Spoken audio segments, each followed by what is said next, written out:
ጺም እንዲሁም ደግሞ ናታን ቤዛን እጅግ በጣም አይናቸውን ጉልጉል አድርገው በቃ ምን መጣ ምን ተፈጠረ ብለው በጣም ደንግጠው እያዩ ነበረ ፓርቱ ያለቀው ማለት ነው። ስለዚህ ሁላችንም ያለንን አስተያየት እኔ ያፌት የሆነ ነገር አደረገ ዋጋቸውን አስከፍላቸዋለሁ ቤተሰቦችሽን ስላለ የሆነ ነገር በቃ አድርጓል የሚል ሀሳብ ነበረ እንጂ ኤፍራታ ትመጣለች የሚል በፍጹም አላሰብኩም ነበር። ግን ደግሞ ሰተት ብላ ኤፍራታ ነች ወደ እነ ናታን ቤት የመጣችበት ምክንያት ደግሞ ልብሶቿ ልትወስድ ነው ማለት ነው።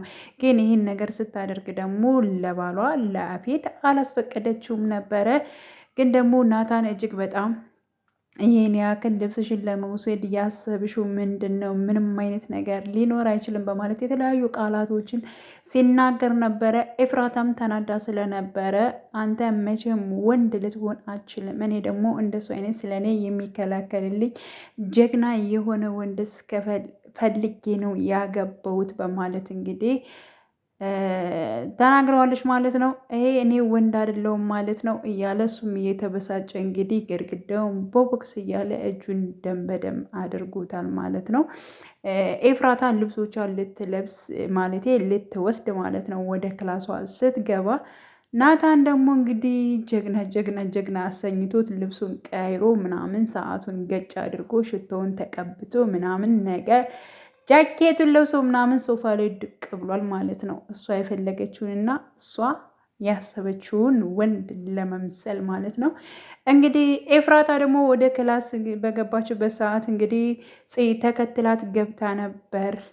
ገብታ በሩን ዘግታ ያለውን ነገር ሁሉን ነገር ነገረቻት እንዳስታወሰች እና እስከ ዛሬ ለአንቺ ላደረግኩት ክፋት ይቅርታ በማለት እንግዲህ ሁሉን ነገር ማስታወስ ጀምሬያለሁ እና ባለማስታወሴ እና አብሬሽ ባለመቆሚ እጅግ በጣም ይቅርታ ብለው ሁለታቸውም እየተላቀሱ ያለውን ነገር አውርተዋል። እንዳስታወሰች እንግዲህ ሉሊትም ያን ያክል እንትን እንዳለቻት ማለት ነው እንደወረወረቻት እንደጣለቻት የደረሰባትን ነገር ሁሉ እያስታወሰች መታለች። ያንን ያስታወሰችውን እንግዲህ ለኤፍራታ ነግራታለች ማለት ነው።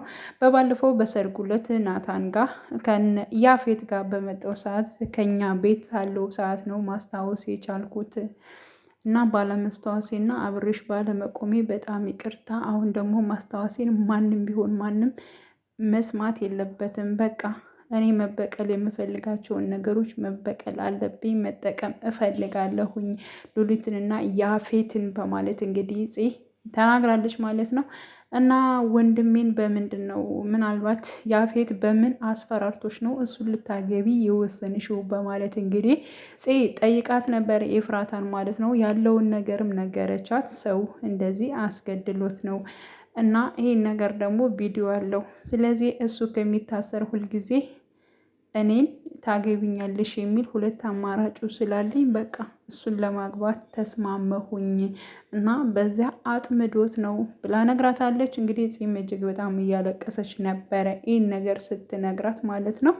እና ይህን ሁሉ ነገር አንቺ ብቻሽን ችለሽ ምናምን ነገር እያለች እሷን በጣም ተጸጽታ ስታለቅስ ነበረ እና ከናታን ጋር እንዳደረችም ነግራታለች። ግን እርጉዝ እንደሆነችስ አልነገረቻትም ይመስለኛል ማለት ነው።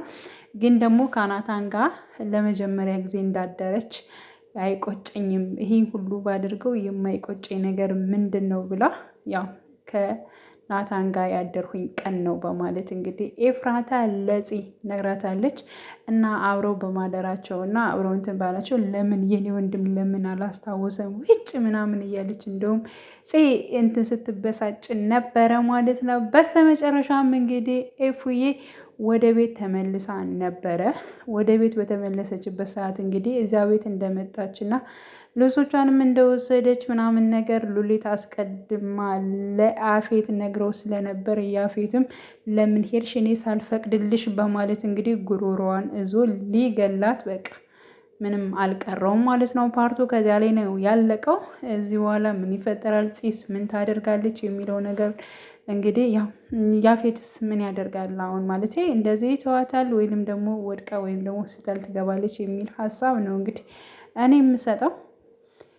እና ውድ ቤተሰቦቼ ይህንን ይመስላል እንግዲህ ቀጣይ ፓርት ሁላችንም በጉጉት እንጠብቃለን። እንግዲህ ናታን ደግሞ ወንድነት ግን ከልብ ቀይረው እንጂ ከልብስ ብቻ እንዳይሆን ለማለት እንወዳለን። ውድ ቤተሰቦች የዛሬ ቪዲዮ እንን ይመስል ነበር። ሰላም ሁኑልኝ።